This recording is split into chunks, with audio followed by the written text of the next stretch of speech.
Alors Valérie Pizon, elle a rencontré un historien des sosies, et oui, ça existe. Elle a enquêté sur les débuts du business des sosies. Il y a un début à tout, donc les sosies. Christian Belgy, le plus ancien des sosies de Claude François, nous a quittés il y a un mois à 55 ans. Sa joie, sa proximité avec le public font qu'il incarnait parfaitement l'image du sosie d'aujourd'hui. Statut qu'au cours de l'histoire de France, le sosie n'a pas toujours eu, bien au contraire, puisqu'il était plutôt dans l'ombre et qu'il représentait le mystère, entretenait les mythes et légendes et contribuait même à certaines intrigues royales. Aujourd'hui, il a perdu de son étrangeté et est entré dans notre quotidien. Avec le XXe siècle se développe le côté spectaculaire, les sosies avec en particulier le cirque et le cinéma. On peut considérer que le côté spectaculaire des sosies arrive avec le cinéma muet.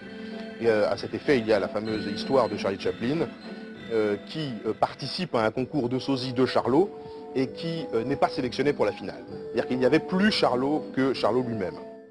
Le véritable phénomène médiatique des sosies prend donc sa source aux États-Unis au début du XXe siècle et évolue en fonction du star system grandissant. C'est ainsi que vers les années 50, une maison close américaine fait même exclusivement appel à des sosies d'actrices célèbres. Les clients peuvent ainsi passer la soirée en compagnie de Greta Garbo, d'Ava Gardner ou encore d'Audrey Hepburn. Mais c'est avec Elvis Presley que le phénomène des sosies prend toute son ampleur. Lorsqu'Elvis Presley est mort, il y a en effet eu sur scène quelqu'un qui se faisait passer pour lui, sans se faire passer pour lui, et qui était considéré comme un sosie, et puis peut-être pas comme un sosie, peut-être c'était Elvis Presley lui-même qui n'était pas mort. Il s'appelait Orion. Et il l'a fait pendant plusieurs années, donc il a fait des disques, il était sur scène avec un masque, et donc il entretenait le mystère et le suspense. Et ce qui est assez amusant, c'est que cet Orion, on peut dire, c'est que cet Orion est mort lui-même il y a quelques années, et qu'un sosie d'Orion a pris sa place. Donc l'affaire continue. Une autre affaire étonnante, celle de la pochette du disque des Beatles, Abbey Road.